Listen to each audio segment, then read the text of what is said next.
So welcome back to episode 2 of the White Sox March to October here on MLB The Show 24. And hey, you guys, you made it to episode 2, so I feel like you may as well go ahead and hit that subscribe button so you don't miss the rest of these as they come out. But real quick, before we get started today, for anybody who might have been new in episode 1 or who might have been coming back for the first time in a while, at the start of last episode, that was my face reveal. I don't know, I feel weird calling it that because it makes it seem like a bigger deal than it is, when in reality all I'm doing is showing people what I look like. But yeah, it's been a long time coming, I feel like, and even though it's something I've wanted to do for a while and have planned on doing for a while, actually doing it kind of all came together at the last minute. So like, I still got some things to figure out. I feel like I need to work on my lighting a bit. It still kind of looks weird, and not have my camera block key information on the screen like I did in episode 1. But yeah, this is how most, if not all, of my videos and streams are gonna be from here on out, because remember, I'm streaming too, so that's another reason to hit that subscribe button if you haven't already. But anyways, let's go ahead and actually get into some March to October today. We got off to a good start in episode 1. We played both games actually, and we're about to play the third game, but we're 2-0 to start the season, on the verge of an opening series sweep. And in between episodes, I did finish setting up our trade management screen here, so we already did the positional and team needs last time out, but I set up the players I'm going to target, the players I'm going to shop, and then the untouchables. So targeting, this is what I'm going with for now. With where this White Sox team is at, I feel like it's kind of a balance we need to strike between a player that's good now, but also a player that has potential and has some team control. So that's kind of what I went with all these options. So we have 2 starters on the screen right now, Reed Detmers from the Angels and then Trevor Rogers from the Marlins. Both of them kind of high 70s A potential, so I don't know how realistic it is to get them, and if we do, it might take a little bit to trade away. And then the one reliever I added here was Jojo Romero from the Cardinals, and he's already, he'd be our best reliever right now if we got him, but he's got a great pitch mix and a B potential and,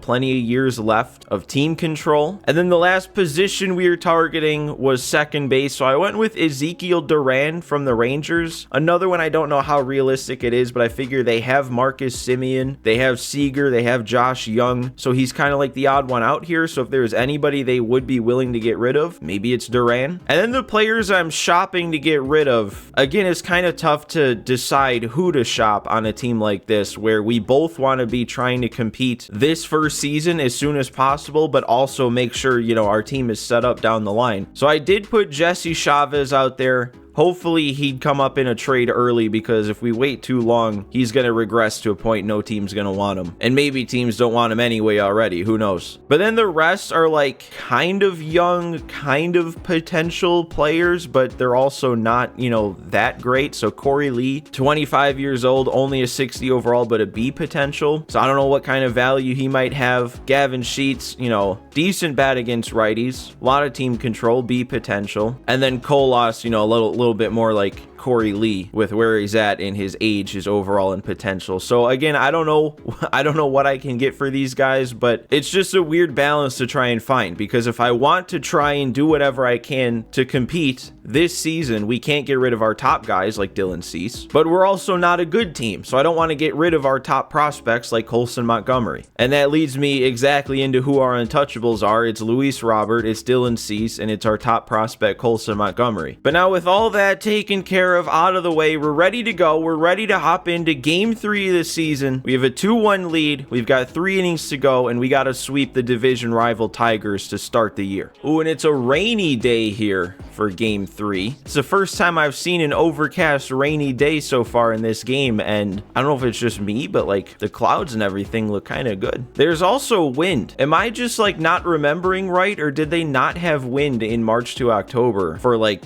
a while, like years? We've got 7 hits today. Robert and Moncada driving in our 2 runs. Mike Soroka's gone 6. He's only given up 3 hits, and it looks like it was an RBI triple is the only reason he's allowed a run. And for a 9-hole hitting catcher in this stadium to hit a triple, I'm blaming that on the defense. Something had to have happened. And there we go. That's the first we're seeing of Mike Soroka, and it's a punch out. I don't think we're going to get to that. So that's the first hit I'm seeing allowed from Soroka. And we are now down into the yellow energy. I'm going to keep going with him, though. I'm going to give him a little bit of a leash. I want to see what he's got. And we'll get a punch out on the slider. And another one, though. We alternate here between strikeouts and base hits. I am going to go to the bullpen here now, though, with 2 on. Way into the yellow energy. We don't want to risk anything here. So we got Tim Hill ready to make his first appearance. Or if any of you watch the Padres March to October, Tim him. And we got him popping up. All right, Hill comes in, gets the out he needed to get. Let's see what we can do to add on, extend this lead. Yeah, no. No, we can't let that happen. A first pitch hanging curve and I'm popping it out. Come on. Paul DeYoung, did I get under it again? Come on. That one was a good swing, or at least a good timing swing. Stassi, all right. We did at least get one to get through for a hit. I keep seeing pitch after pitch to hit. That's my first hit. What's that doing? That is going to drop in. All right. Nicky Lopez, I think he's 3 for 3 on the day after that. Oh, that's going to get a new pitcher in, though. We can't complete the rally against their starter. Benintendi. I don't know. Yeah, no. I feel like I should have come away with the run that inning. We got so many pitches to hit. All right, we're going Brebbia here for the 8th inning setup guy. And there we go. Big time punch out number 1. There we go. Ooh. And right to Vaughn over there at first. So a 1-2-3 inning. All outs on the slider for Brebbia. We at least have a lead heading to the 9th. Kind of wanted to check swing on that, but that was just a good pitch. Oh, and I thought I waited back to take that the other way. Would have been a good swing if I did. Is that going to stay fair and leave? Oh, so he's just that good. I don't even need to make a good swing. And Luis Robert's going to hit some home runs. That's his 3rd of the year already. That puts him right back on pace for 162. And that is a much needed insurance run. Always feels more safe to have a 2-run lead. And then I couldn't hold up on that. That's a bad check swing, but at least we got our extra run. Luis Robert bailing me out on not even a good swing. And it lines up. Ooh, we got closer entrances here. Hang on a second. What are we doing, Crochet? But it lines up perfectly here. We got 3 lefties in a row due up. Crochet doesn't quite have full energy after going almost 2 innings last time out. There we go. Even with the yellow release, it ended up in a good spot. Another punch out. Ooh, okay. Make him look like that again here. I actually got a good accuracy on that one. Good spot and another strikeout. Dude, this guy's giving me trouble. It's an 0-2 count, but he's got 4 foul balls. Just sit down. You're done. You're done. Crochet punches out the side to wrap up another win. He's got 2 saves. We have 3 wins and no losses. That's huge too, because 3 straight wins without having to sim a game basically just means all that momentum was like for free. Now we have almost a full momentum meter to head into what I assume is going to be simulating. Did we lose a game? Does it not tell me? I don't know. That Atlanta series was the first time seeing simulated game. Oh, okay. It was kind of hiding it. It says win and loss in those really faint background looking brush strokes. So I don't know what happened in the first game against the Braves, but we lost the last one. We also lost the first one, but we're 4-2. And now we have a chance to wrap up our first win on the road. We're shutting out KC heading into the bottom of the 8th. They do have a runner on and nobody out though. Kopech's still out there. He's got 10 punch outs. Didn't he have a really good first start too? And Luis Robert with another homer. Dude, and Kopech has a lot of energy left too. Can he finish this? That was a 2-run shot for Robert, and it's his 5th homer of the year already. 5. And this is game 7. Kopech doesn't even have a walk. He's only given up 3 hits and punched out 10. What has gotten into him? He does. He has an ERA of 0. Oh, but I'm kind of ruining it for him here. We got 2 on here and nobody out. I'll leave him in for one more batter. Okay, that should be an out. Benintendi's got that. I don't know. That's hit a little slow to turn 2, but we'll do it anyway. And that's Oscar Colas at first. Can he play first, or did I just get lucky that he actually caught the ball? It does say he has a secondary of first. Didn't notice that earlier, but all right. DeYoung, oh, I thought that was a good swing. I mean, it kind of was. Just a very small PCI. Stassi, oh, he can't get it down the line that time. We've had a couple of front door sliders that I've actually seen well enough to swing at, and I can't get a hit on it. Why does that feel like it came off the bat with a lot? Is that going to get down? Oh my God, that's going to be 3. Both of them dove for that. That was perfectly placed. A 2-out triple. I think that's the first hit for Lenyn Sosa in the year also. Man, that came out of absolutely nowhere. And then we can't do anything with it. I can't hit with Benintendi so far. Feels like that's all I'm doing with him. Dude, I don't know. I kind of want to leave Kopech in here. He's still in the green. I got to give it a shot, right? Oh, that's a big punch out there. 1 out, 2 to go. We are down into the yellow now, though, but only 2 outs. We should be fine. Another strikeout for Kopech. What does that bump him up to? Oh, it's going to tell me. That's 12. And Moncada's got that. A 1-2-3 ninth gets Kopech a complete game shutout. I think he's gone like 16 1/3 or something in his 2 starts combined on the season, and he hasn't allowed a run yet. If he somehow keeps this up, that's going to be so big for us. So that gave us back, what, 2 more fireballs? We only used 1 against the Braves, so we're kind of right back if we want to use them for this simulation and not lose more games than we win. There we go. Can we...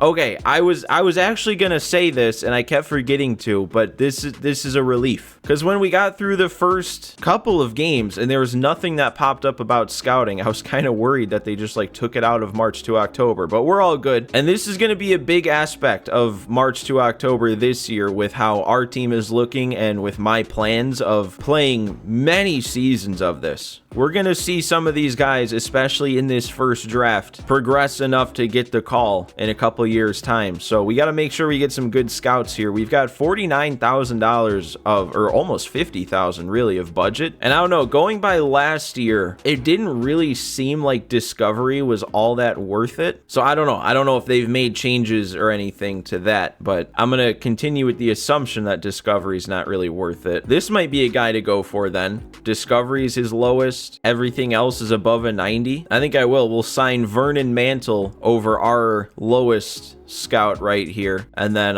we'll go from there. So we've got $22,000 remaining. I like having efficiency too, but this Benny Donovan, even with low efficiency, is also good at scouting pitchers and position players. So I think if we need to keep him around, we'll keep him around. All right, I think I'm gonna take this Freddie Reeves guy too, because he's got high efficiency, good at scouting position players, and he has really good discovery if we want to mess around with that just to see if anything's different. And then with the budget we have left, there's really nobody that I would consider better than this Benny Donovan here, so we're just gonna leave that as is, and we should get to actually start scouting here then next. So we have the 5th pick in the draft. We also then have an extra, should be a competitive balance round pick. I don't know, it says we have 2 round 2 picks. I'm guessing that's what that second one is that extra competitive balance round pick. So we can definitely look at some dudes really high up here in the rankings. And see, this is immediately the kind of issue with having a guy that doesn't have great efficiency. Benny Donovan here was the dude who didn't have great efficiency, and when we send him out to scout a position, he only gets plus 5% scouting, whereas like Vernon Mantle over here gets plus 15. So it almost doesn't really feel worth it to have Benny Donovan scouting a position like this. I feel like I should almost lock him in on an individual player. So this is what we're gonna do here for our first scouting week. We've got Vernon Mantle here scouting starting pitchers from the Central. We've got Freddie Reeves scouting the #1 draft ranked player. And then I went ahead and gave Benny Donovan his own individual assignment. Still only 40% though for 1 week. I could be remembering wrong, but I feel like the high efficiency guys, when they're scouting 4-year college guys, I feel like they get them done in 1 week. But we'll move on from there. I think we won that series against KC 3-1, and I think we just won another series there, and now we're ready to play the Reds. And it's a Dominic Fletcher player lock. We're up now to 9-4, leading our division, 70 projected wins. And I think I'm going to go ahead and call this one here. I don't know, it might be cutting it a little short, but I know last year some of my March to October episodes were getting out of hand. They were like 25 plus minutes long, and I don't want that this year. So I want to keep it to around maybe the 15 to 20 minute mark. And I also kind of just find it fun to start new episodes with a player lock like this. So with that all in mind, we're going to call it here. Be sure if you enjoyed episode 2 to to hit that like button for me. And also, if you're not already, go ahead and hit that subscribe button. But that's going to do it here for episode 2, guys. Thanks for watching. Thanks for stopping by again. And I will see you next time.